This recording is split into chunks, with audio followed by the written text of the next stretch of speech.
guiding light is all I know. Through wood and steel, through fire and lace, I'm blessed to walk within your grace.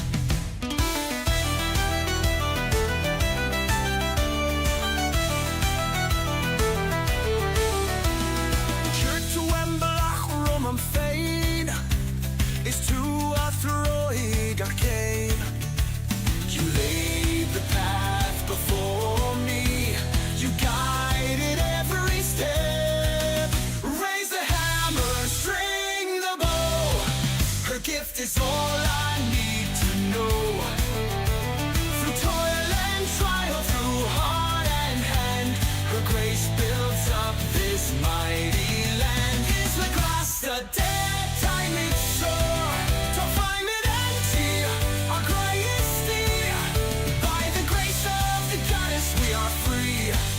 We'll build the land, our hearts within.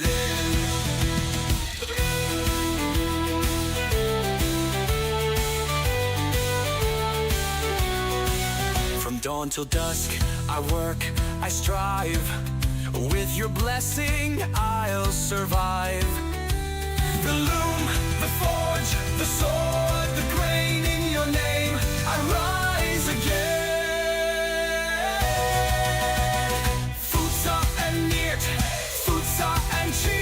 Got buad, got tolan, got trio. In you lies strength, in you lies skill. Each victory, each talent, each trial.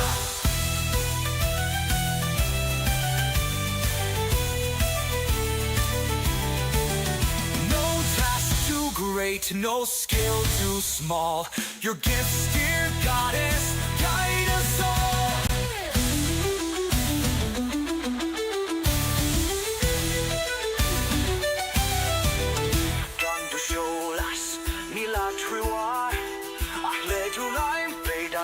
Into force.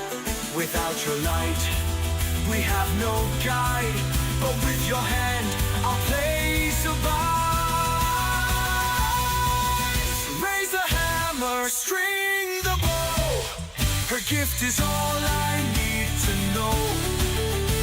Through toil and trial, through heart and hand, her grace builds up this mighty land. Is the grass the dead time it's sore?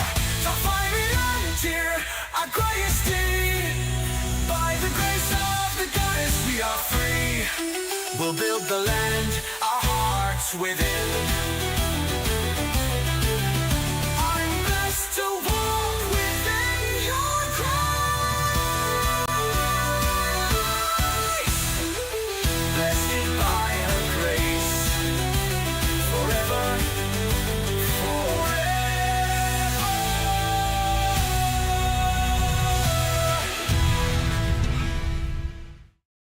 Hello, and welcome to another episode of Pax Dei, The Search for Steel.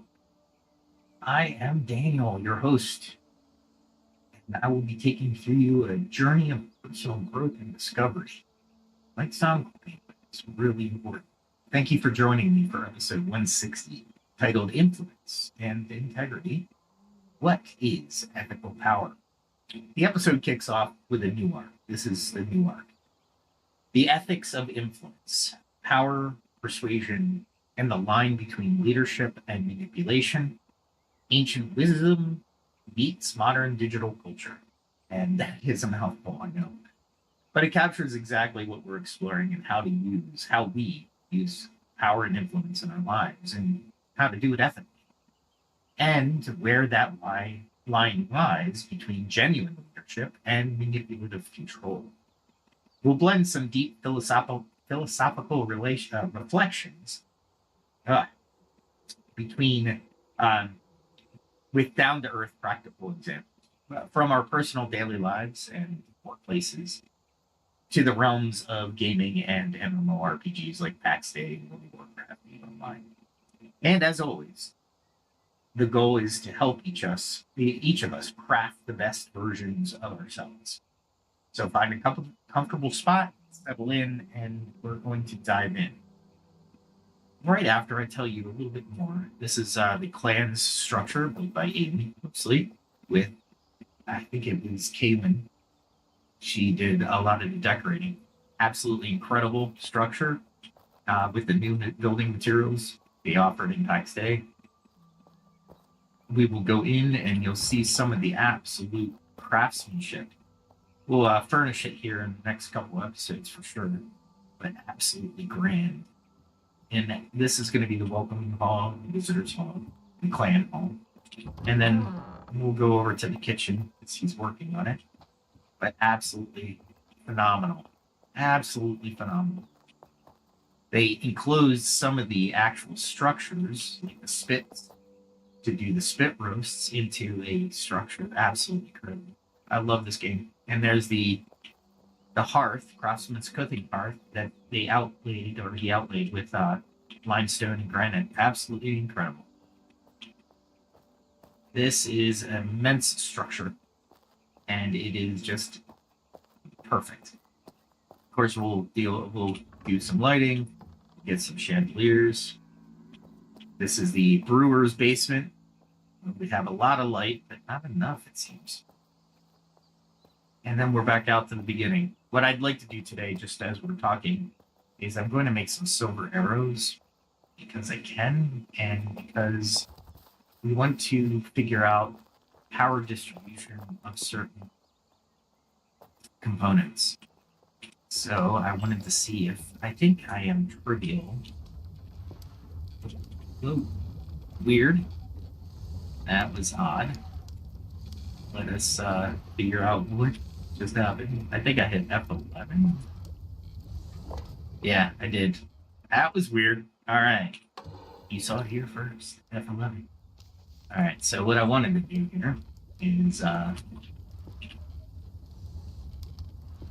silver arrows and start. Aiden is wanting me to chat with him.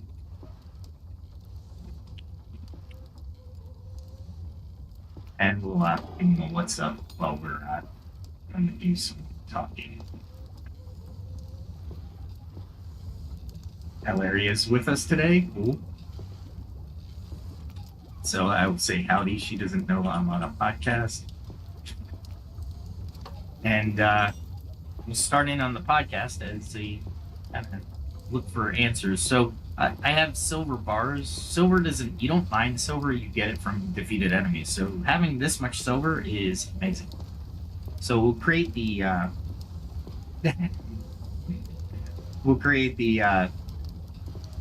howdy, we'll be creating these silver arrowheads, and I'll just put them in for everybody to use as a cumulative resource. But let's get into the conversation. So we're going to first talk about the power of influence and the influence of power. So think about a time when someone influenced you. It could be a parent or teacher who inspired you to pursue your passion. Maybe a friend who convinced you to try a new game or a new job. How did they do it? How did they encourage you to support you? Or guilt trip you and pressure you? And think about times you've been in a position to influence others. Perhaps you were leading a project team at work, or moderating a community online, or serving as a guild leader in a game. Did you lead by example and with honesty, or did you feel tempted to manipulate people to get it your way? These are questions, these questions are at the heart of our discussion today. So influence is everywhere. It's not just for CEOs, politicians, or even famous streamers with millions of followers, which is not me right now. All of us in our own spheres wield influence every day. When you help a colleague solve a problem, you're influencing. When you persuade your family to adopt a new habit, you're influencing. And I think, wow, that really did that to me. Okay. Let me go put the sapling somewhere real quick.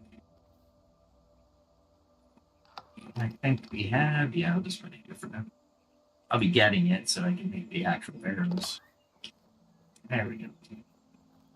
And we'll run back over and make these the arrowheads. All right, there we go. Okay.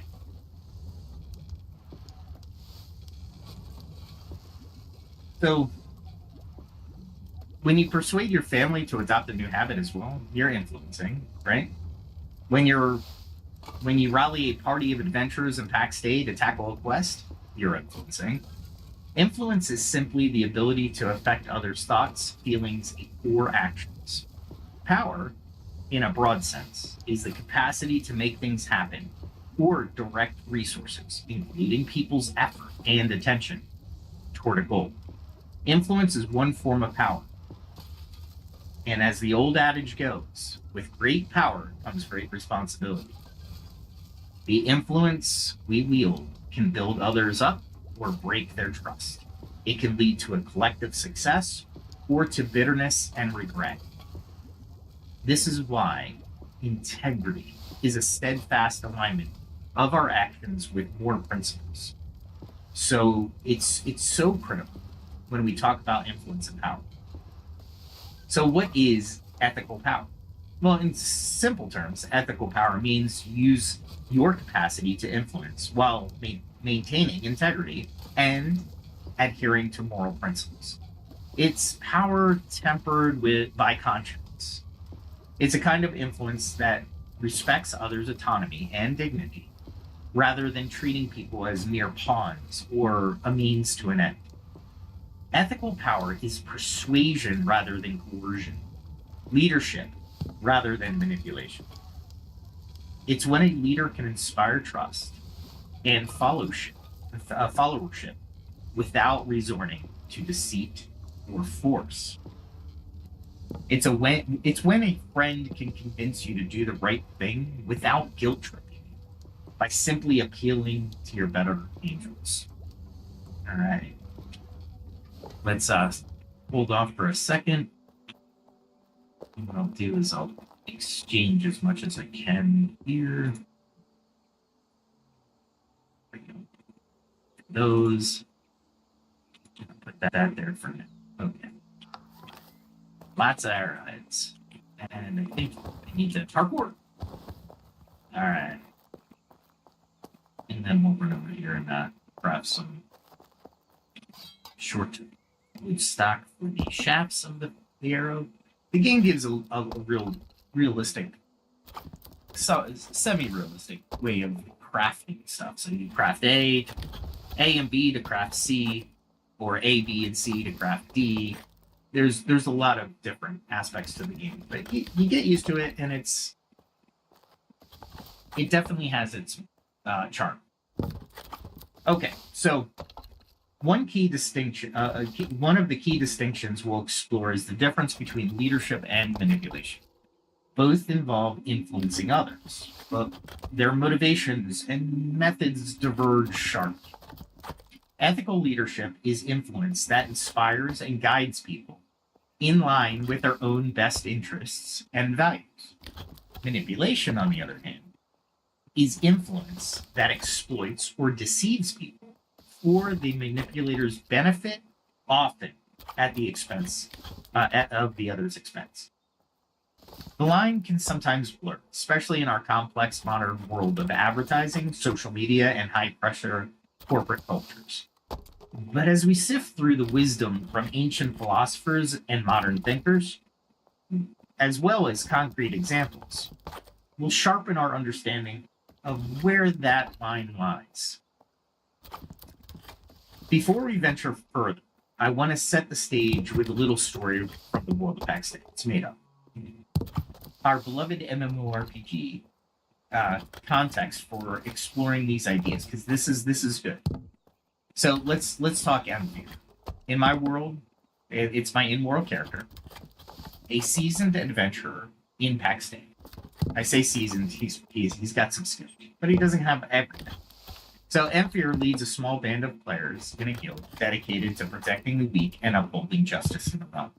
One day, Emphyr's guild, weary from battle, comes across a village terrorized by the corrupt knights who have been extorting gold from the villagers. The knight has power, armored soldiers, weapons, and the authority of some distant lord, but he uses it to intimidate and steal. At this point, Emphyr faces a choice. How will he influence the situation? And there are many ways Emphyr could use power. He could try to out-threaten, meeting intimidation with intimidation. He could manipulate the villagers' fear, rallying them into a mob with half-truths and anger. Those might be effective in the short term, but Emphyr, being the kind of hero we aspire to be, seeks the ethical path. He opens a dialogue with the villagers, learning their needs and earning their trust. He offers the corrupt knights a chance to do the right thing, perhaps by invoking the knight's code of honor or appealing to any spark of conscience left in him. Emphyr stands as an example, showing courage and compassion, inspiring the villagers to stand up for themselves, and even touching a nerve of shame in the knight.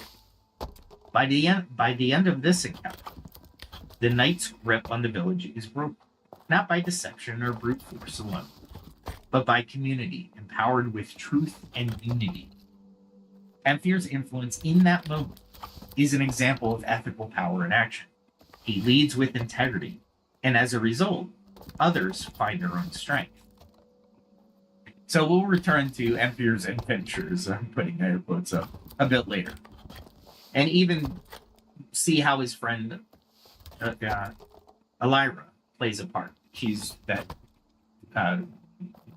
female in the picture at the start of the podcast. But keep that image in mind. The hero who leads by example,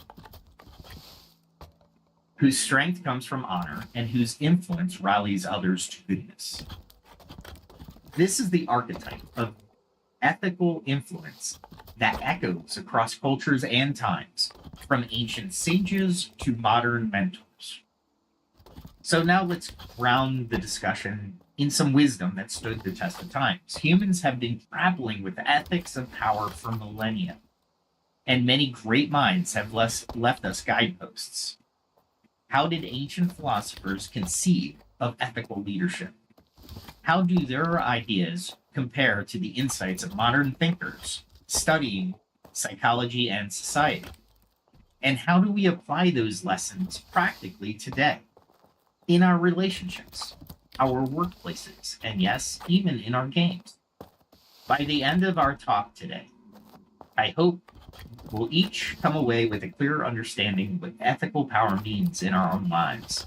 And more importantly, I hope we'll be inspired to practice influence with integrity, becoming the kind of leaders, friends, parents, co-workers, or guildmates who uplift others and live by our own values.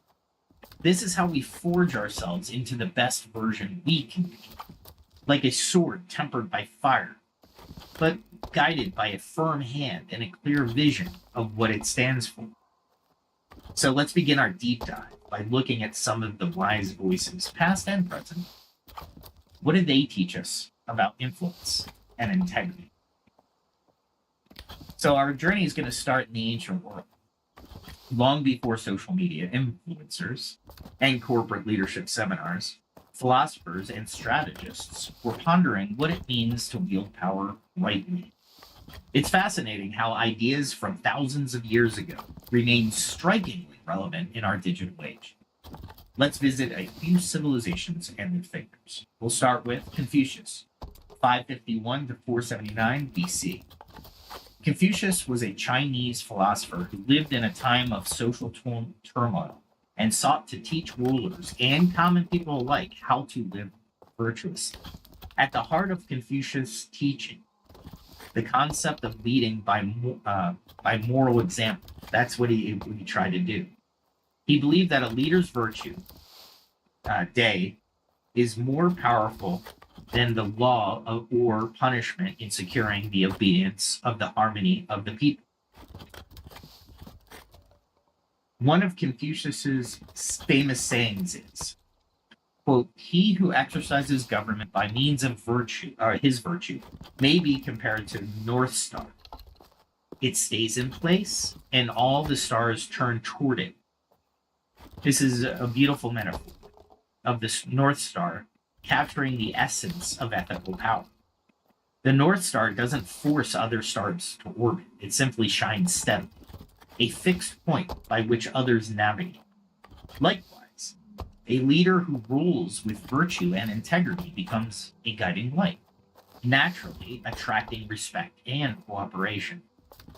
Confucius also emphasized integrity and trustworthiness as keys to influence.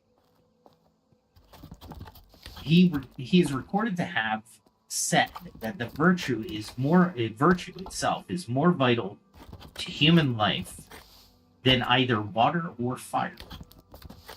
He goes on to say, people have died from lacking water or fire. Quote, but I never have seen a man die from treading the course of virtue.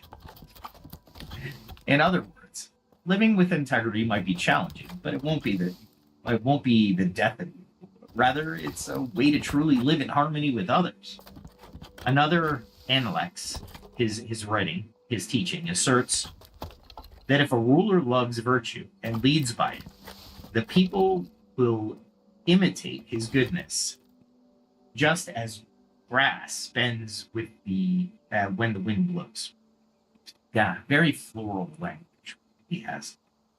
Very hard for a modern person to actually say it out in time. So let me say that one more time. He asserted that if a ruler loves virtue and leads by it, the people will imitate his goodness, just as grass bends when the wind blows. The ideas underscore a key point. Ethical influence flows from personal character. Confucius would argue that to wield power ethically, one must cultivate oneself morally. A leader's integrity is not just a personal ornament.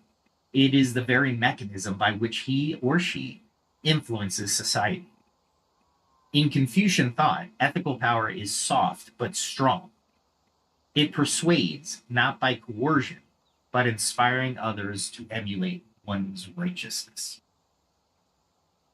Okay. Let me, oh, I know what I did. Let me grab this.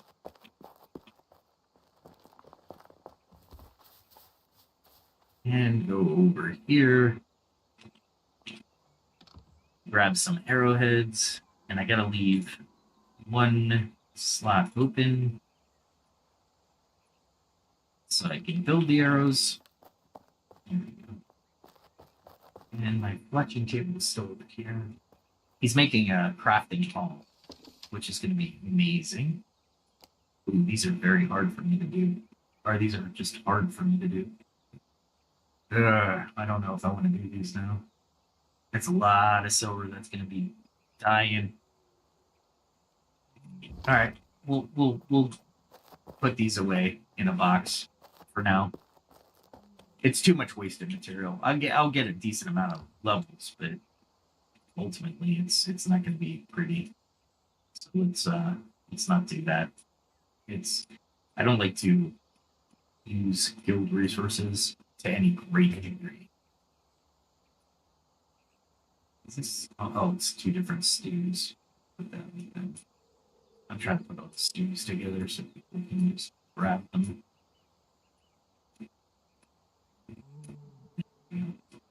Save some space, right? There we go. All right, we'll leave that there. And what I need to cook that venison sausage is next. Oh, once I put these sticks away, I think I have a empty. We'll use that one. There we go. Plenty of short sticks. Let's go grab the recipe from the hearth, and we will. He's crafting something with the carpenters. I am having a hard time navigating tonight. I'm usually better at this. Alright, and the tip of the day is go to the... Oh, I need to spit, not the... Go to the item you want. In this case, I'm going to craft fine venison sausage, and then I will use the computer's magic to copy it to a different picture so I can always have it in front of me while I gather the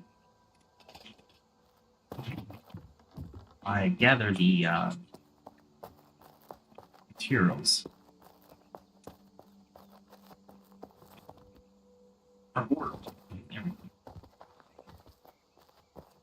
Everything is down here. So first thing I need are the intestines. We are making sausage, and that's how you will place sausage in its package. I also need lard.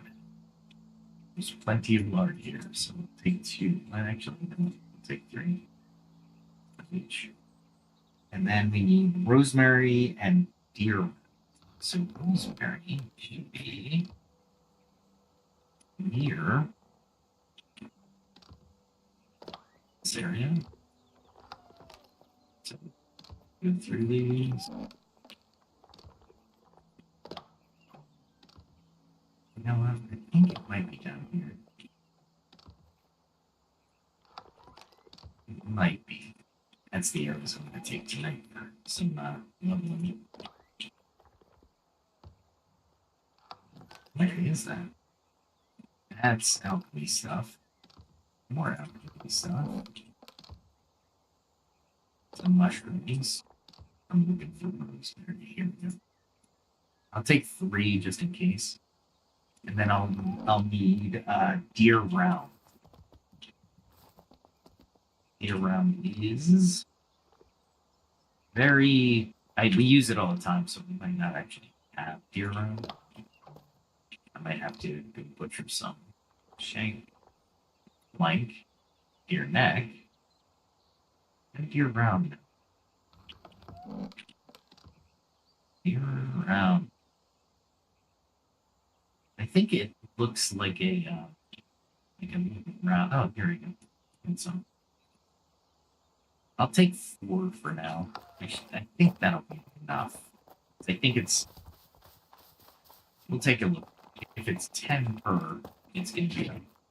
It's gonna be. I'll have to butcher some here. Let's see. I forget how. Actually, no, I need to get that. I copied the recipe. I didn't copy the. You get 5. Oh, 1 deer round. Okay, good. So we'd be able to cook 2 spits worth, and that's exactly what we needed.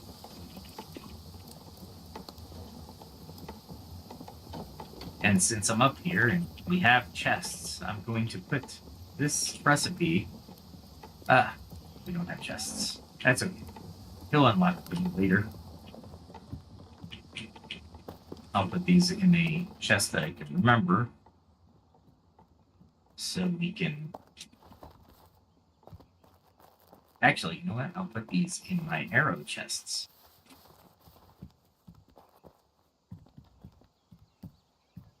I will put them in my arrow chest. Oh, come on. Because I would take the arrows, and I'll put everything else in here, so I have it for later. Here we go. And that one. Yeah. And then I usually do this. I don't know why. It's more OCD than anything. And then we'll get back to the conversation. Do that. I like that combination for now. I already have the deer round. But I'll pick him up anyway. He was listening to me. That's okay. We have things cooking, so we're good. I think I put him in here. That's my other chest. And this one. It's near there.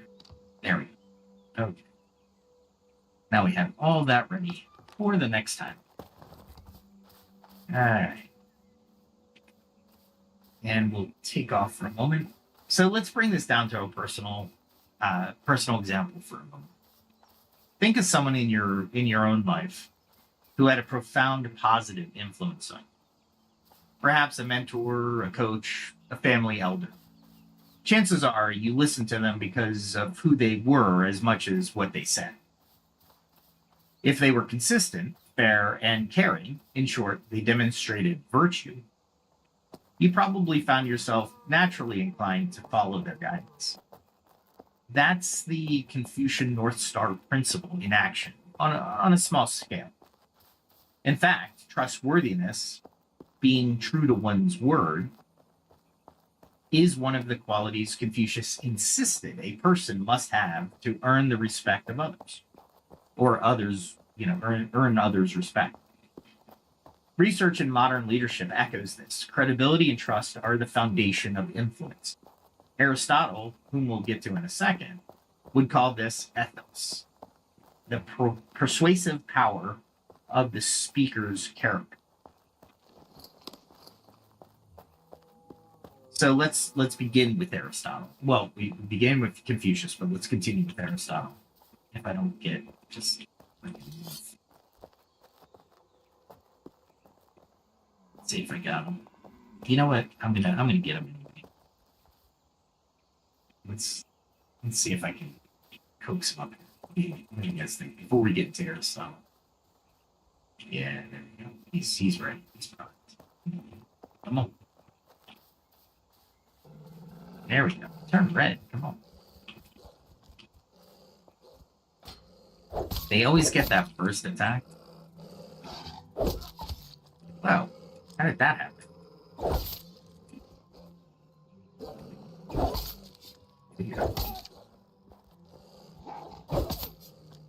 It's like there was a slight delay.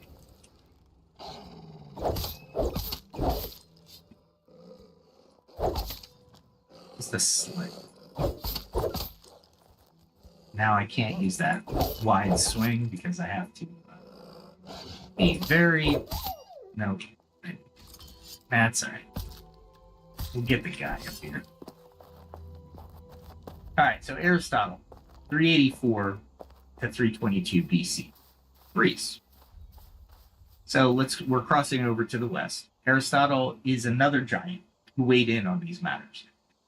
While Aristotle is known for vast ranges of topics, let's focus on what he said about persuasion and virtue. Aristotle identified three pillars of effectiveness, or effective persuasion. Ethos, which was character and credibility. Logos, which was the logical argument. And pathos, which was emotional appeal. Notice what's listed first. Ethos, the character of the speaker. Basically, Aristotle argued that when we are persuaded by most people who believe we are good and trustworthy, right? We're persuaded by, how do I say it better? We are persuaded most by people who we believe are good and trustworthy.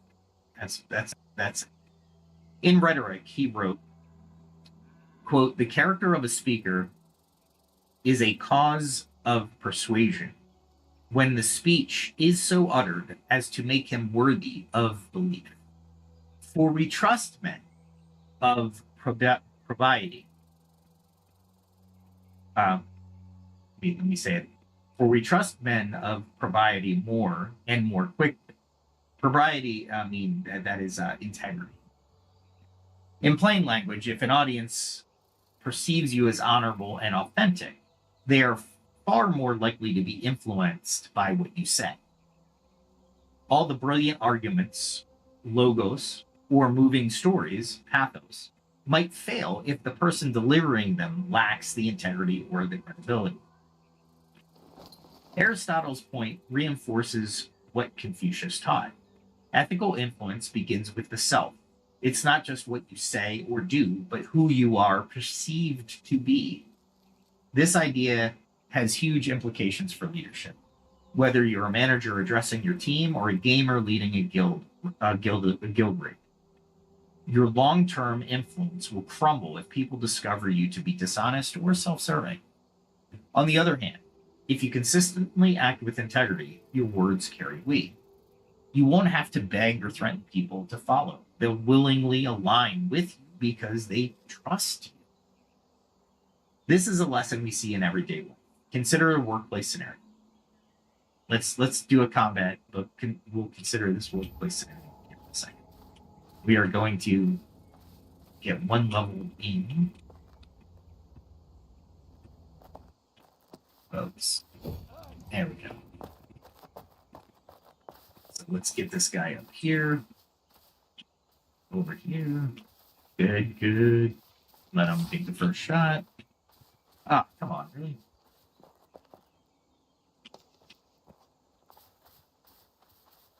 That's... Thank you, Aiden. I kept the guy, but he didn't want to come over. Okay. Here we go. That hurt more than it needed to.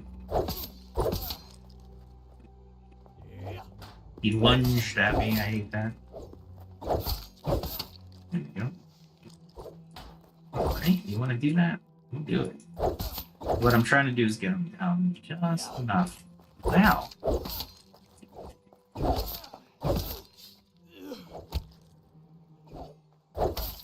There we go. That's enough. How do you get me on that? He's not gonna beat me at a quick draw. Wow, voting go up? What?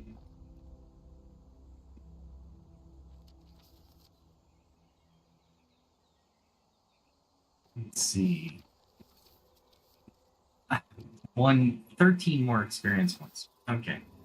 One more combat, and then we'll get back to the story. I cannot run while casting. That's interesting. First, make sure this is out. Let me cool down. Come up a little bit. Yeah. Get that going. Get him to at least here. Hold him.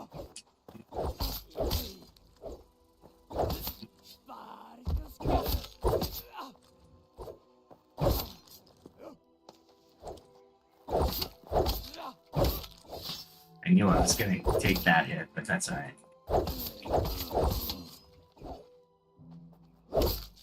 There we go. That one hurt. I'm going to take some damage, but that's okay. Oh, there it is. Bow's level 17. Alright. I actually did better with that blitz than I did with the guy with the arrow. Alright. Oh. Did, Galera turned out nice. Oh,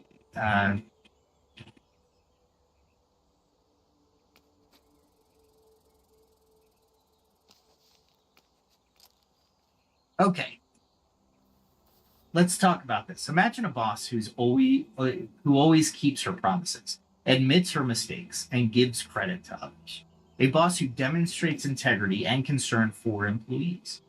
When she proposes a tough new project or asks the team to put in extra effort, the team is likely to rally behind her. And why? Because her past actions have built up goodwill and trust. In effect, she has ethical capital. Now contrast that with a boss who regularly breaks promises, spins the truth, or throws team members under the bus. That boss might have positional power, the authority of their title, but their influence on the hearts and minds is weak. Employees might comply when forced, but lack genuine commitment, and they certainly won't be inspired. Aristotle would say the second boss's ethos is poor. Thus, their attempts at persuasion fall flat. Okay, so now we're going to... We're in India, so bear with me with the pronunciations. I did a pronunciation guide and everything. Let's see.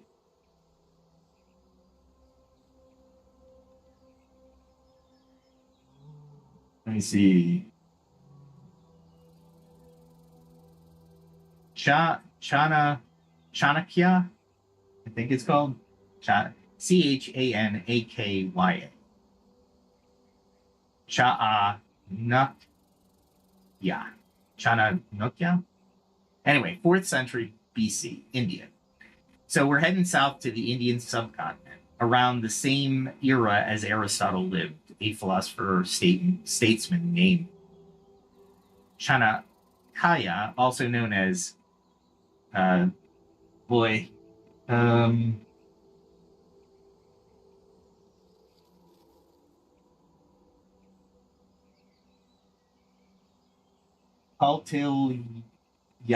Kautilya, or Vishnugupta. Chanakya was an advisor to Emperor Chandragupta. Chandragupta Maurya, and author of the Arthashastra. Oh boy, there's a lot of mistakes in there. An ancient Indian treatise on governance, economics, and military strategy. Often linked to Machiavelli, he's often likened to Machiavelli for his realistic and sometimes ruthless advice. Chanakya, nonetheless, had clear notions about ethical leadership, especially concerning a ruler's duty to his people. One of his fundamental principles was that the welfare of his people is the supreme duty of a king. He famously wrote, quote, "In the happiness of his subjects lies the king's happiness. In their welfare lies his welfare." In other words, an ethical leader does not see power as a tool for personal indulgence. Rather, the leader's self-interest is, or should be, firmly bound to the interests of those he leads. A ruler must uphold high ethical standards and act with integrity and fairness to earn trust and loyalty of the populace. He advised the king that a king who justly protects and serves his people will in turn, be secure and prosperous. This idea might sound obvious. Quote, "Of course leaders should care about their people." But consider how often it's violated even today, when a leader puts personal gain or ego above the good of their team or citizens. Chanakya would call that not only immoral, but also strategically unsound. It's kind of a short-sighted influence that breeds resentment and rebellion. His advice anticipated what modern research confirms. Leadership is rooted in empathy, fairness, and accountability. That when it's done in that lens, it'll foster stronger, more productive communities. In contrast, leadership that relies on fear and exploitation is brittle. It may work for a time, but it sows the seed of its own downfall. Indeed, Chanakya wasn't naive about the necessity of strength and even cunning in governance. The Arthashastra covers espionage and statecraft that can be quite Machiavellian. But important, even this pragmatic strategist recognized that integrity is a strength, not a weakness. A leader who consistently acts ethically generates trust capital, which, like the Confucian and Aristotelian vision, right? Much like those. And trust, as we will see, is a force multiplier for any group. All right, let's see where I am here. Let me grab some non-sponsored drink. It's a Zevia. It's a soda that has zero sugar, zero caffeine, and zero artificial flavors, zero pretty much everything. Calories.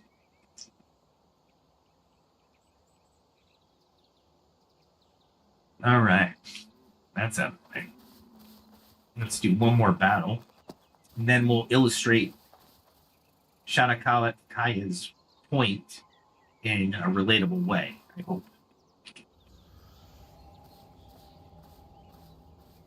Right, here we go. I want to get this guy. Go here. Let's see if I can back him up just a little bit. Got me that time. There we go.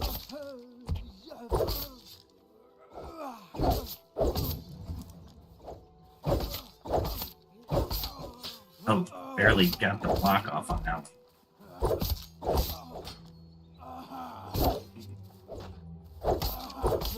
He hit me hard that time.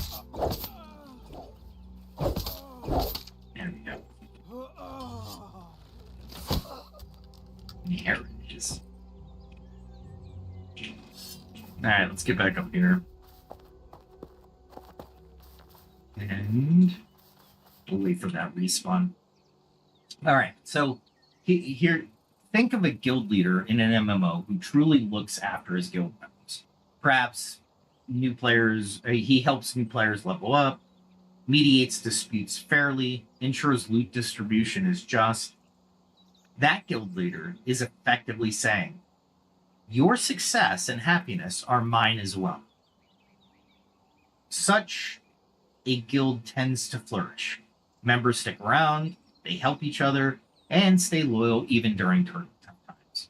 Now imagine a selfish guild leader who ninja loots the best items for themselves, or shows favoritism to new friends at others' expense, or few friends at others' expense. Members will quickly become demoralized or leave to find a better guild. The selfish leader's influence collapses because it was built on a shaky foundation of self-interest. This echoes Chanakya's lesson. To wield power ethically and effectively, align your interest with your followers. Make their well-being your priority, and they will, in turn, support and empower you as a leader. So let's turn to Sun Tzu, 5th century BC, China. In the realm of strategy, Sun Tzu's The Art of War might not be the first text one thinks of regarding ethics. It's a manual for military victory. Yet Sun Tzu often emphasizes leadership qualities that overlap with ethical influence. He advises treating your own soldiers with respect and care, noting that a wise general is one whom the troops follow willingly. A quote attributed to Sun Tzu captures this. Treat your men as you would your own beloved sons, and they will follow you into the deepest valley. This is a powerful statement about influence through benevolence and empathy. If soldiers, or by extension team members or followers, feel genuinely cared for, they will not just obey, they will commit wholeheartedly, even in dire situation. Sun Tzu understood that morale and loyalty can win battles where fear-based discipline might fail. Essentially, he's saying ethical conduct by a leader, in this case, fraternal kindness and fairness, translates into real-world results. Troops willing to brave the danger. We see here a confluence of Confucian ideals as well. Sun Tzu, too, valued Ren, which is often attributed as humane benevolence, as a trait of a great leader. Another facet of Sun Tzu's wisdom is the idea that the best victory is won without fighting. He believed the supreme commander wins by strategy, intelligence, and sometimes by affecting the opponent's decisions, essentially influencing the enemy to concede or be where you want them, rather than by sheer slaughter. This has an ethical dimension if we interpret it broadly. Use influence to avoid unnecessary conflict. In our daily leadership contexts, this might mean solving problems through communication and negotiation, rather than using authority to push people around. A manager, for instance, might diffuse a tense team standoff by listening and finding a compromise, rather than just issuing an order that breeds quiet resentment. That's winning without fighting, using the softer power of understanding and persuasion to achieve goals, which in turn preserves relationships and trust. Another area of the globe I don't have great command over. Al-Farabi, 872 to 950 AD, which is considered the Islamic Golden Age. So we'll jump forward onto the Islamic world. Al-Farabi was a philosopher who wrote The Ideal Society and the Qualities of a Good Reader. Deeply influenced by Plato and Aristotle, Al-Farabi described a model of virtuous leadership strikingly similar to the idea of the philosopher king. He argued that the best ruler is one whose intelligence and virtue are perfected, and who leads by these virtues to guide the people toward collective happiness.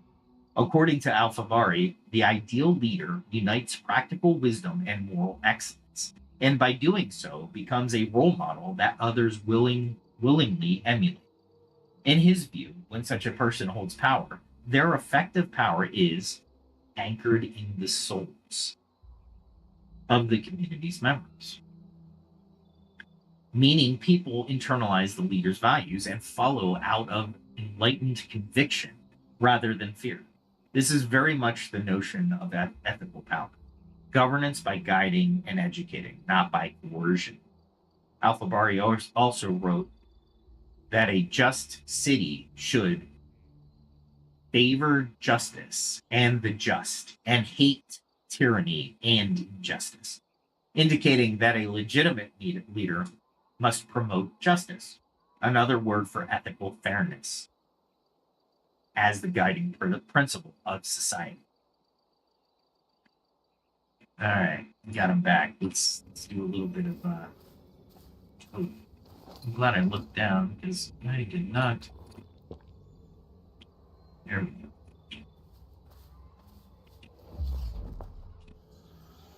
Let's do this. See if this goes better. Come on, come on, come on. There we go. It's funny how he got to me there. That's fine.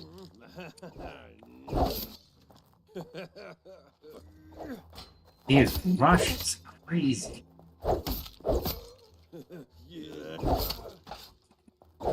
Can't believe I blocked that. There we go. I had to do a full bowstring on that one. Just to prove the point. Alright, let me get my stamina back up. And we'll go for the second guy, and then we'll get into Al-Farabi's perspective a little bit more. This is a longer episode, but I probably will stop and do 2 different episodes on this one. This one's long, but worth it.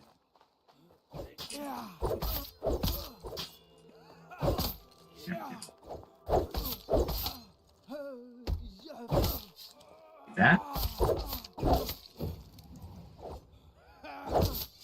A little bit. One more. Ah, crap. I had it geared up and I messed up. Ah, crap.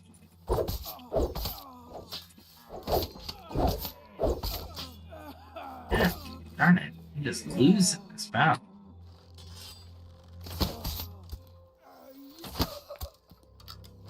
That was just horrible. See how you get out of cycle? Just absolutely insane. Do that while we're resting. Alright, so Al-Farabi's perspective adds a spiritual or philosophical layer to what we've discussed. He believed that the ultimate aim of leadership is to lead people to felicity, happiness, or fulfillment. not just in material prosperity or order. This resonates with the idea that leadership is a service and a moral responsibility. If we bring that into the modern context, it's reminiscent of leadership guru Simon Sinek's point about starting with a why and leaders needing a clear, noble purpose. Al-Farabi would say a leader's why should be the genuine betterment of their people. Ethical power is purposeful and principled. Now, hearing all this ancient wisdom side by side, a pattern emerges. Despite coming from different cultures and eras, thinkers from Confucius to Al-Farabi all highlight that real power comes from virtue, from caring about others, and from being worthy of trust. Whether it's coached as benevolence, integrity, justice, or empathy, the message is that ethical leadership is not only only right, but effective. It's a key takeaway. Integrity is a source of influence, not a limitation on it. Too often, people mistakenly think ethics make them weak or less competitive. Yet the great sages and generals suggest the opposite. Integrity gives you a kind of influence that is deeper and more enduring. Let's pause to reflect on an example from the personal sphere that ties these ideas together. Consider parenting, a very common form of leadership. A parent can force a child to behave through fear or punishments, and sometimes reluctantly. That might get short-term compliance. But a parent who consistently shows love, explains the why behind the rules, and lives by the principles they preach, will earn a different kind of influence. The child is more likely to internalize the parent's values and make good choices when the parent isn't watching. That's ethical influence at work in everyday life. It's basically Confucius's North Star and Sun Tzu's beloved general, scaled down to the family unit. And modern developmental psychology agrees. Children learn and emulate more from what parents do than what they say. The old saying, do as I say, not as I do, simply doesn't fit. Leaders, whether of families or nations, ultimately set the tone through their actions and character. Now, it's a great idea to have these lofty ideals from the ancient luminaries, but life, as we know it, often presents gray areas and challenges to live up to these ideals. So how do we navigate the line between influence and manipulation? To answer that, let's bring in some modern insights from psychology, ethics, and leadership studies. These will help us understand the mechanisms of influence and the importance of integrity in today's context. Perhaps where the temptations and the tools for manipulation are more advanced, looking at the algorithms and clickbait than centuries past. All right, so let's start with leadership versus manipulation. It's a thin line and how to stay on the right side. Let me see. I am about an hour in. I'm looking at the material currently where I have to go. And it is a lot. I might go for another half hour. Yeah, let's go for another half hour. Because this is important. I'd like to get this into two segments at the most. And I'm just a little bit 2/3 done for the first half of the material prepared. So one reason this topic is so important today is that our ability to influence others has been supercharged by technology and global connectivity. A single tweet or video can sway millions. Ads and algorithms nudge our decision in ways we don't often even realize.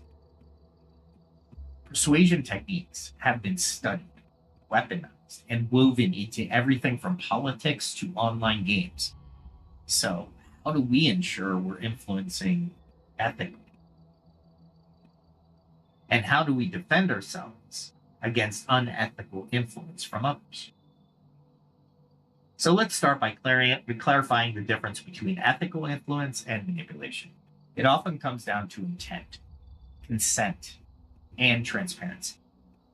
Ethical influence respects the other person's freedom of choice and is honest about intentions. It seeks a win-win outcome where the influenced individual benefits or at least isn't harmed. Manipulation, in contrast, tries to control or deceive the other person, often hiding the influencer's true intentions. It tends to treat people as a means to an end.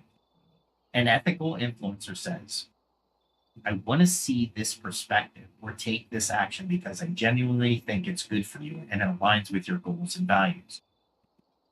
And I'll be truthful with you.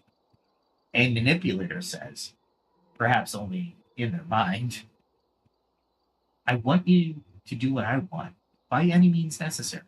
If I have to mislead or pressure you, I will, as long as I get the outcome I desire. So here's a quick scenario. Suppose you're at work and you need a coworker's help on a project.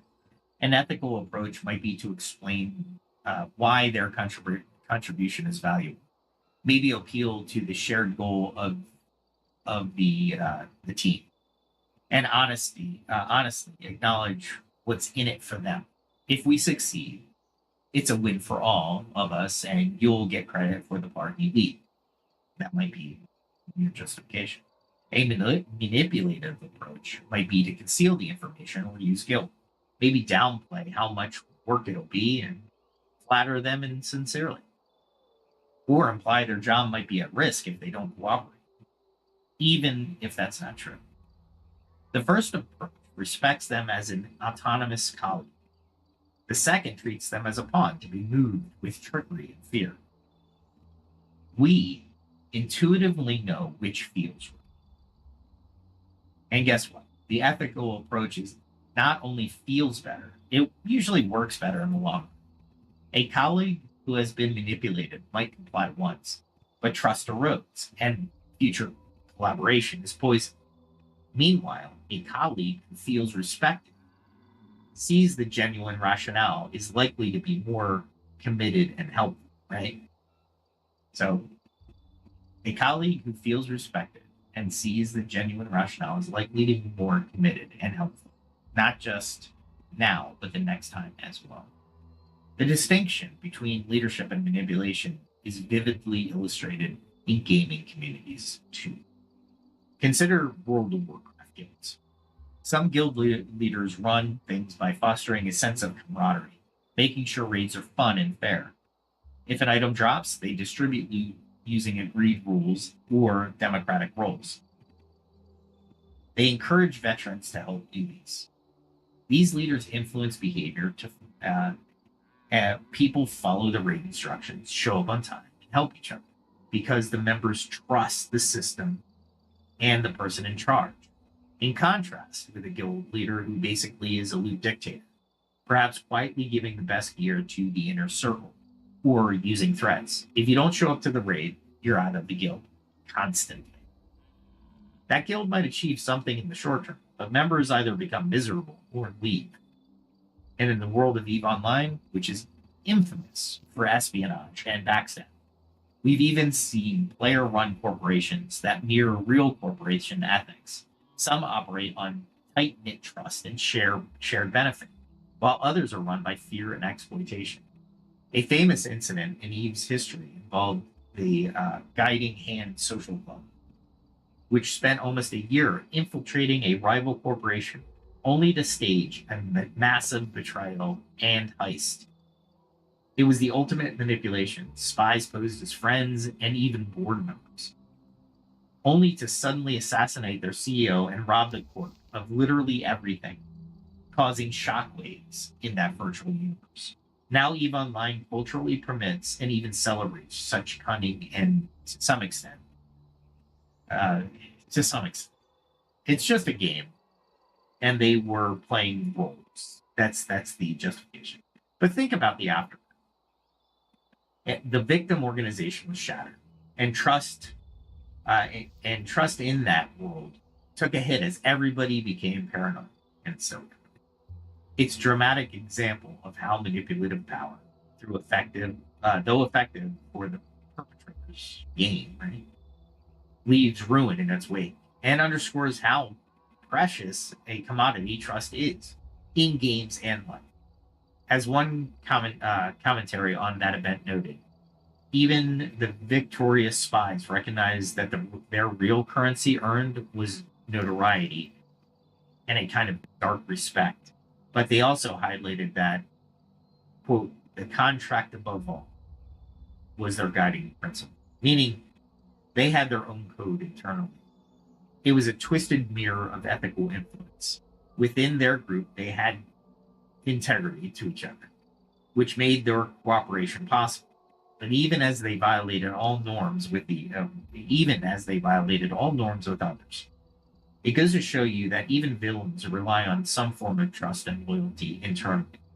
A point Hannah Arendt made when she analyzing real-world regimes, which we'll come to soon. The psychology of influence has been rigorously studied in modern times. No one has mapped this territory better than Dr. Robert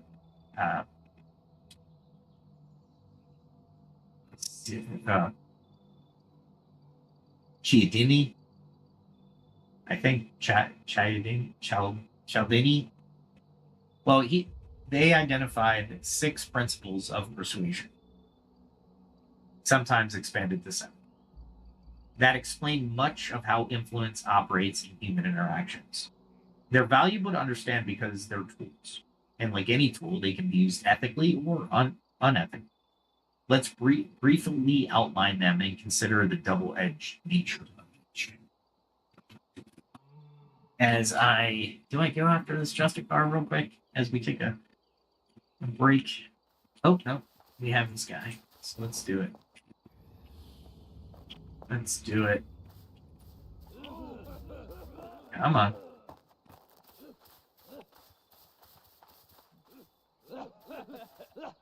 Fire. There you go. Yeah, that one strike. Ah, wow. I can't believe it. Block that. That was so close. There we go. There we go. There we go. You get far enough away from that guy, and you actually can do some cool stuff. All right, we'll do a few paragraphs more, and then we'll attack that Justicar that comes in as he repopulates. So one of the tools is reciprocity. People feel obligated or obliged to return favors or kindness. If I do something for you, you're more than likely to do something for me later. Ethical use. Giving help or value genuinely without strings attached, creating goodwill. For example, a leader might mentor and support a team member. In turn, they would be willing to go that extra mile when he needs it. Unethical use. Using reciprocity as a trap. For instance, when a manipulator might give you an unsolicited gift, only later to demand a disproportionate payback, or a scammy freebie that hooks you into feeling obligated. We've all encountered the overly pushy salesman who gives a small free item or compliment and then presses you to buy. That's reciprocity being exploited. Ethically, one resists turning kind acts into quid pro quo expectations. One gives freely, and if influence results, it's born of genuine gratitude, not coercion. Basically, I don't expect return. I never do. It's the way I am. There we go. I expect this guy to return. Come on. Thought I'd get rid of it. Oh, I stepped right into that second one. You gotta time these right. Ah, second slash. There we go. There it is.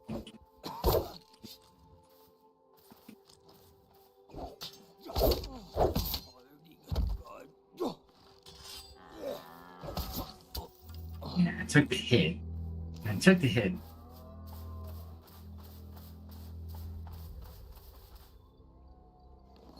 You should gain in return that pain. You're right. Yeah, it's definitely it's a good philosophy. It shouldn't be abused. So let's go to the second tool, commitment and consistency. Once people commit to something, especially in writing or publicity, they tend to want to act consistently with that commitment. So what's your ethical use? Encouraging small positive commitments that align with a person's own goals, which can help them progress. For example, a fitness coach asks a client to sign a pledge to work out 3 times a week, not to shame them, but to help them solidify their own intention. This principle helps in personal growth, making a commitment can strengthen resolve. Well, what's the unethical use? Basically, sly trapping someone into commitments they didn't fully understand. Some manipulators get you to agree to a harmless statement, then escalate the requests. Basically, it's a foot in the door technique. Consistency bias can be abused to make people rationalize increasingly unreasonable actions just to appear consistent. Cults often use this.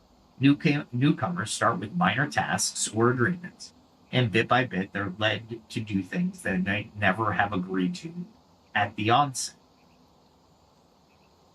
Each step justified by, you already said yes to the previous step. Being aware of this, an ethical influencer ensures that any escalation of commitment is done with the person's informed consent and can be stopped without penalty if they reconsider. Tool number 3, or I think we're on 4. No, tool number 3, social proof. We tend to look at what others are doing to guide our own behavior, especially in uncertain situations. That's why testimonials, ratings, and trending metrics have power. Ethical use. Showing people positive examples that inspire them. For instance, a campaign for energy conservation might ethically share, join your neighbors in saving energy. 70% of households on your street have reduced their usage. This is truthful. It encourages good behavior by normalizing it, and it doesn't shame it. Here's your unethical use. Fake social proof or peer pressure for ill ends. Think about astroturfing, creating fake grassroots support, buying fake followers, reviews, or simply saying everyone's doing this so you must, when it's not true. Another great example, leveraging FOMO, fear of missing out, by exaggerating popularity. In online games, you see this when developers cite millions of players to imply the game's worth playing. Harmless enough, but when scams show fake testimonials to lure victims, ethical influencers will ensure that social proof they invoke is genuine and relevant. Here's the liking tool. We're more easily influenced people by people we like. Those who are friendly, similar to us, or pay us compliments. What's the ethical use? Building genuine rapport and goodwill. In leadership, this means taking an interest in people, finding common ground, and maintaining a friendly approach. When your team likes you because you actually care about them, they'll listen to you more. Here's the unethical. Creating a false sense of liking just to influence. This is flattery and ingratiation with hidden motives. Sales training manuals sometimes teach mirroring the customer's posture, feigning common hobbies, or using compliments as manipulation, essentially a false friendship. In the worst case, this principle is at play in social engineering. For example, a con artist might charm someone by pretending to be their buddy or seduce them by romance schemes, only to exploit them. To stay ethical, any influence via liking should come from authentic connections. If you genuinely like and respect others, let that show. Your influence is honest and positive. If you pretend to like someone just to get something, that's manipulation. And let's see. How about authority? People tend to obey or be swayed by authority figures or experts. This can be formal authority, a boss, a police officer, or assumed expertise, a doctor or a tech wizkid. Ethical use. Establishing real credibility and using it to guide properly. If you're an expert in an area, it's fair to point out that when you're giving advice, so others understand your advice has basis.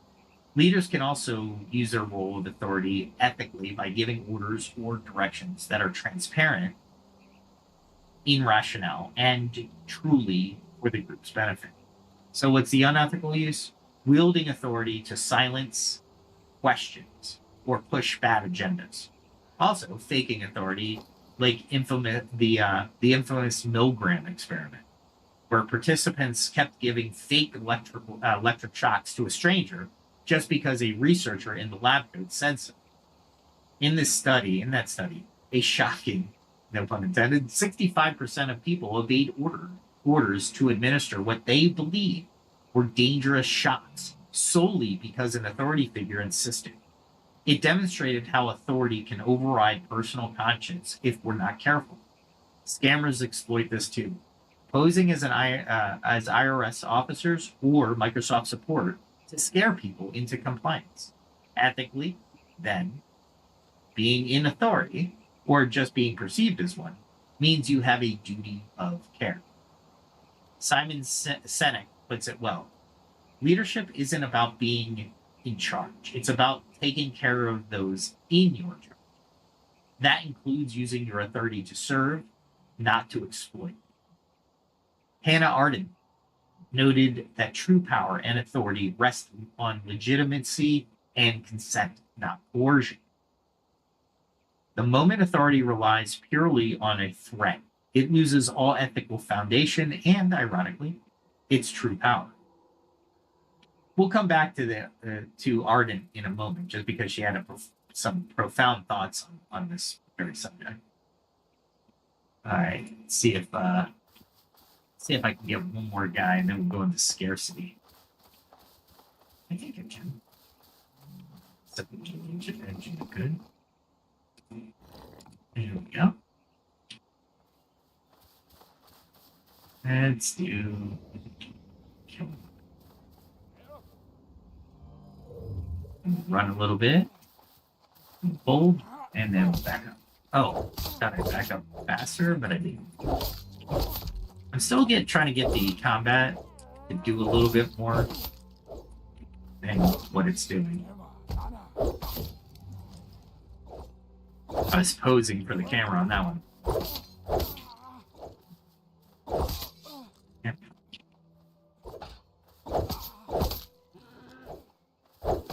And I'm trying to let go of the butt. Really?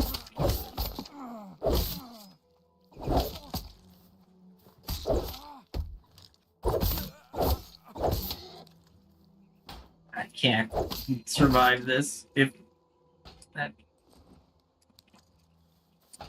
Oh my god. That just went sideways really fast. Let me go back up the hill and heal. That was pathetic. I didn't even think that board was close enough to do that. Alright. Anyway, scarcity. People tend to want things more when they're scarce or time limited. It's a basic human quality. We fear missing out. So what's the ethical use? Honestly communicating when something is limited to help people make informed choices, right? For instance, a charity might say only 48 hours left to have your donation matched by an anonymous donor. That's a legitimate scarcity that can spur helpful action. What's the unethical use? Contrived or false scarcity to pressure people. This is extremely common in sales gimmicks. Only 3 left in stock. Buy now. When actually there are. But the website lies to rush you. Or the sale ends today. That repeats every day. In personal influence, someone might use scarcity by acting less available to make others value their time more. A kind of manipulative dating tactic, for example. So if Emphyr, the guild leader, says, "We have a short window to attack the dragon while it sleeps. This is our chance," that's a legitimate urgency.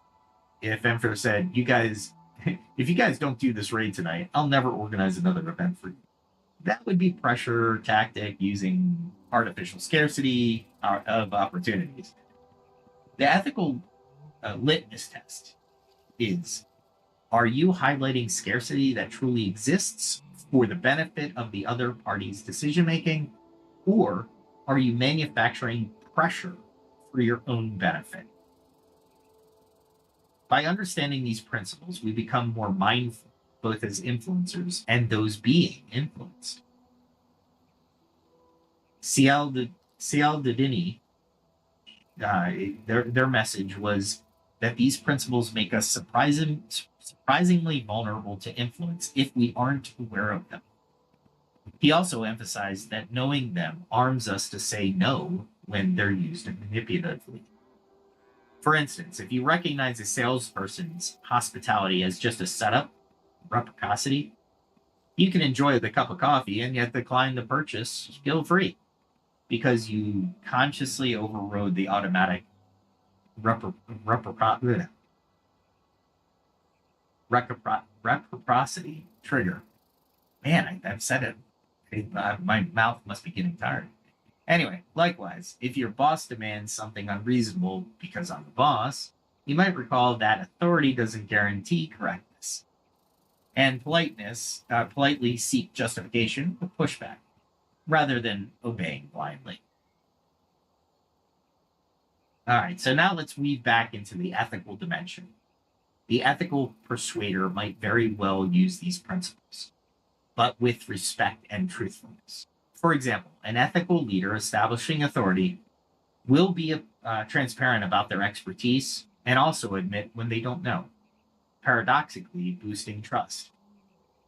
They'll use social proof by saying, our best teams last quarter held regular retrospectives and saw a 20% boost in productivity.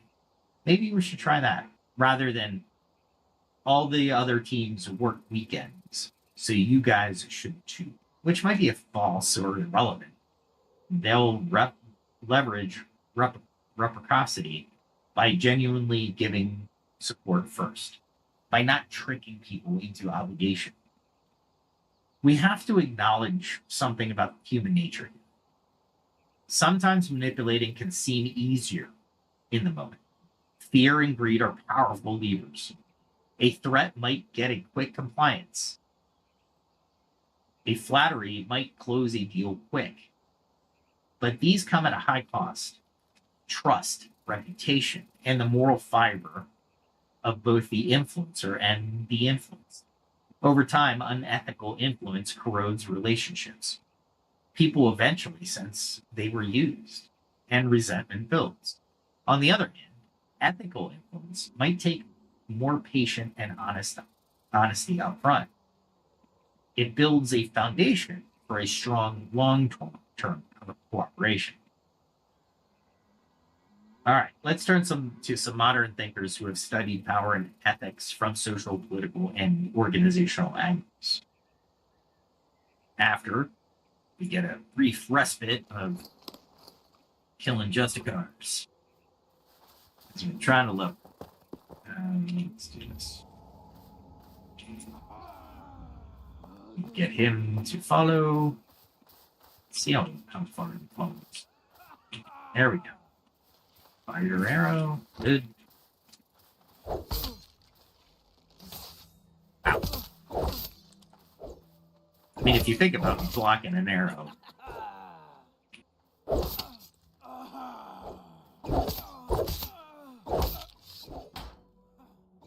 That 3 strike is really powerful. I was in a rhythm. I just had to continue. That was a pretty good battle. Let's see if I can do another 2 battles in a row using what I learned with the feedback. Let's do this. And he was catching me no matter what.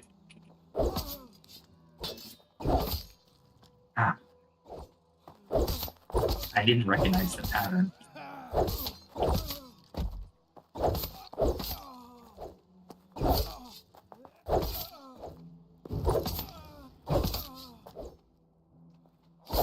There we go. And what? Alright, let's get back up. That ending strike is so nice. It feels so good. Anyway. So, let's start with Hannah Arendt, a 20th century political theorist, made a crucial distinction between power and violence. And somebody is Aragon. I don't know Aragon. Let's talk to him for a minute. Let's pause and see if we can craft relationships.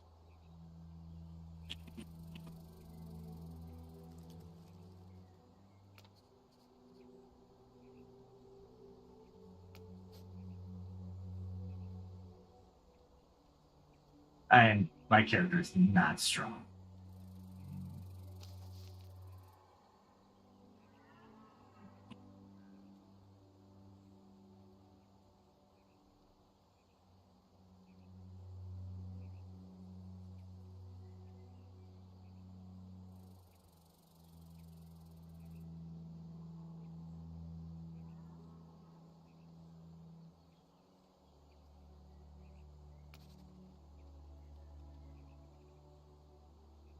I definitely wanted to talk to him just because he's a new person. I don't know. He's in another clan. You can see his clan above him.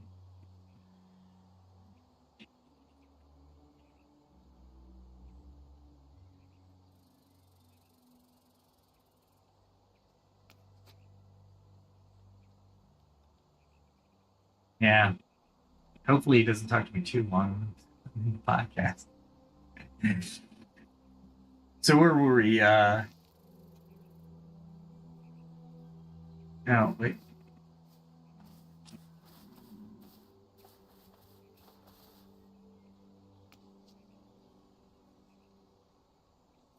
There we go. End on a strong note. All right. So Arendt observed mid-20th century totalitarian regimes closely. And she concluded this. Power and violence are opposites. Where the one rules absolutely, the other is absent. Violence appears where power is in jeopardy. What did she mean by that? Essentially, Arendt defined power as arising from the collective will and legitimacy. When people are willing to support a leader or government, that leader has true power. Violence, by contrast, is what a leader resorts to when they lose true power and have to compel obedience by force or terror. A government or authority must use violence consistently is actually weak. It has no consent or moral authority, only fear keeping it aloft. And fear is fickle and breeds resistance. She famously noted that even the most tyrannical regimes rely on some initial grant of power or acquiescence of the people. And once that evaporates, all they have left is violence, which cannot create real power, only destroy it. All right, let's go down and kill one more person.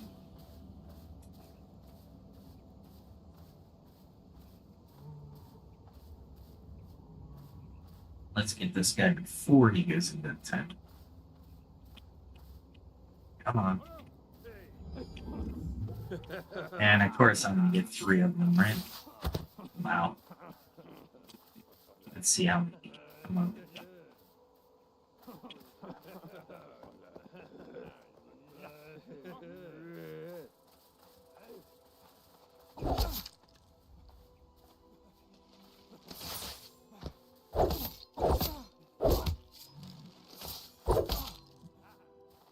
I'm hoping, yeah. Cool.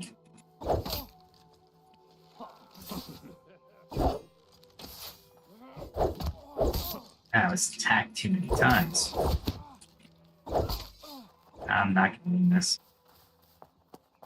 So, go with this. There we go. No reset. Man, anyway.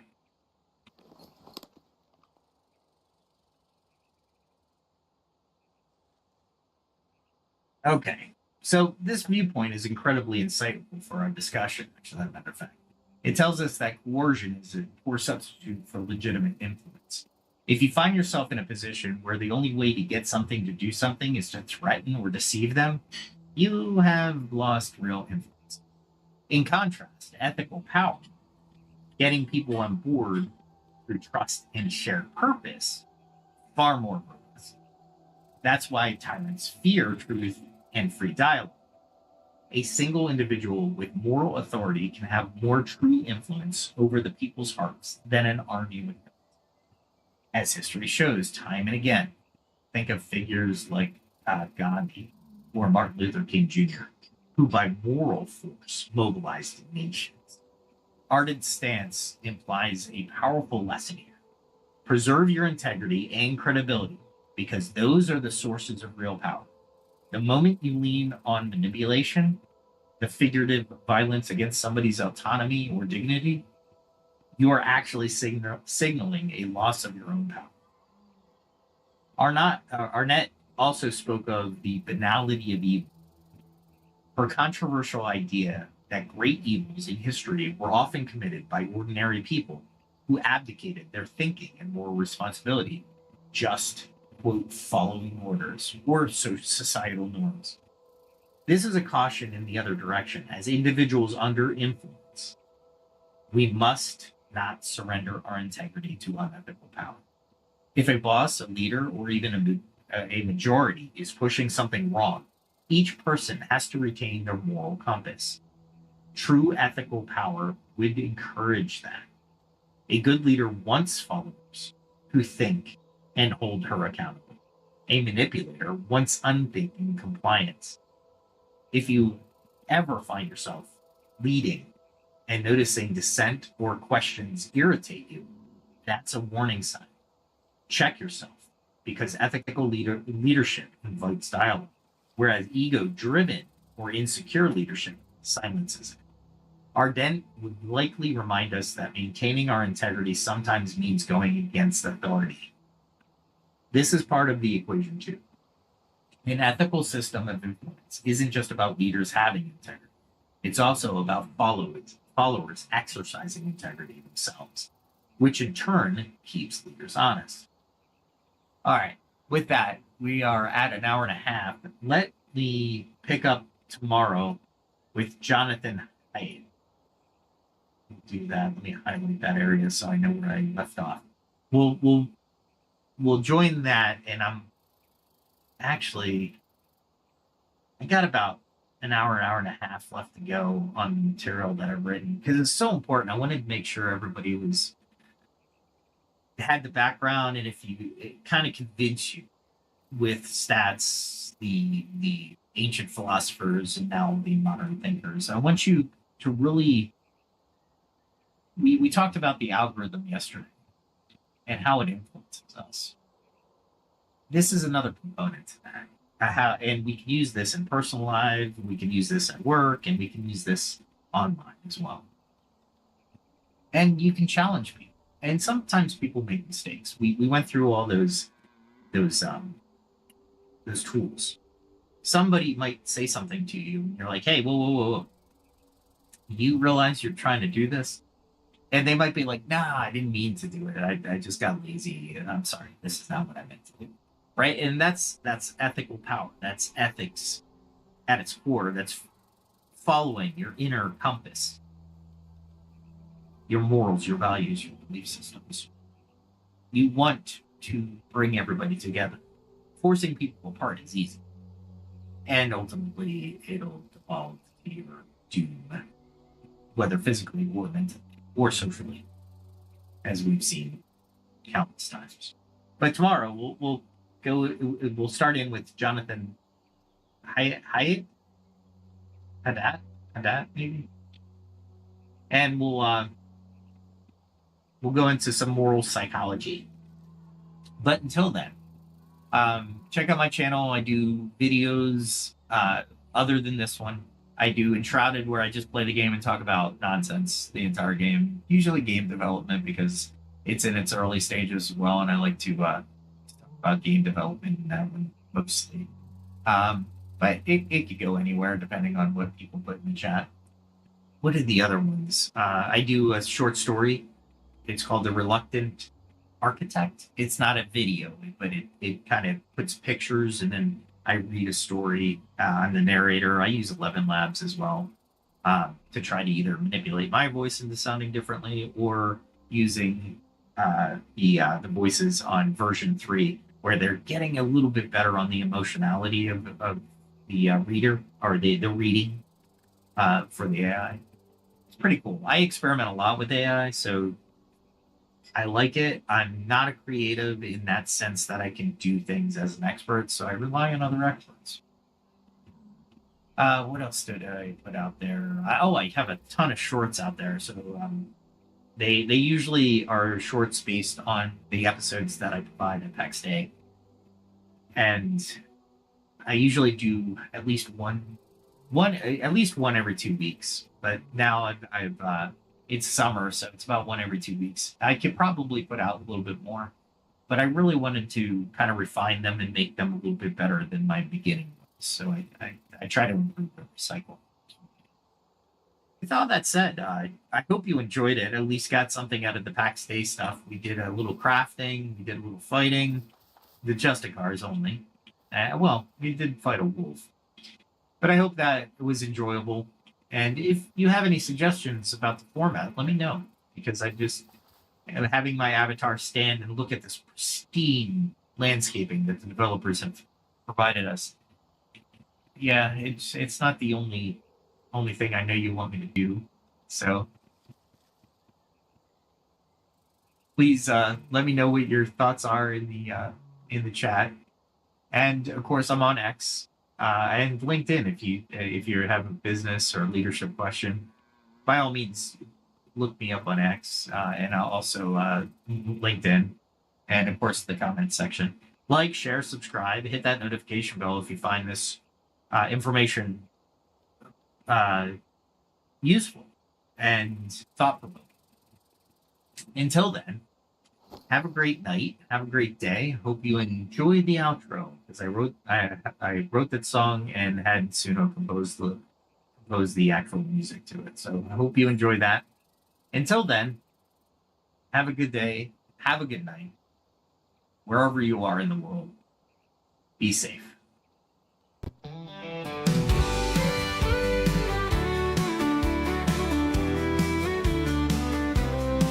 With every step, a lesson learned.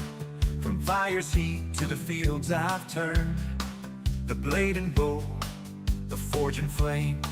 I sharpen my skills, I play the game. Each day brings a challenge I must face. I train my hands with careful grace. From alchemy's art to the hunter's way, I'll find the strength to seize the day. Carve my path, I walk the line in the shadow of the ancient sign. Through trial and toil, I'll find my way, learning more with each passing day. The skill of survival, the will to thrive in a world where the strong survive. I'll face the night, I'll take the chance. I'm ready to fight, to learn to dance. For every strike,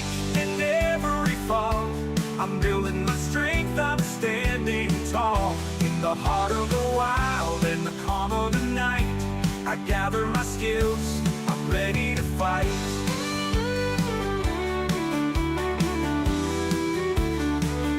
From the herbs I find to the iron I mold, each lesson learned is a story told. The stars above, they guide my hand as I hold my craft. I take my stand in the quiet woods, in the mountains chill.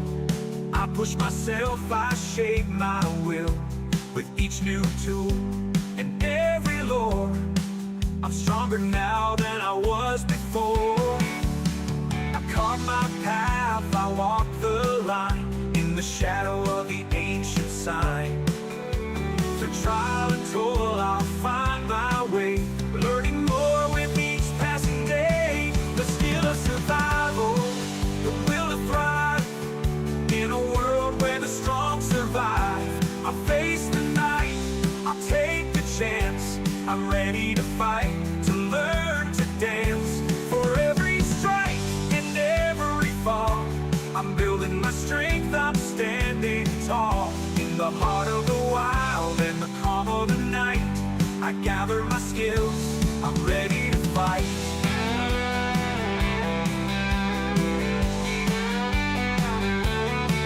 The road is long, but I won't turn back. The lessons I learned keep me on track.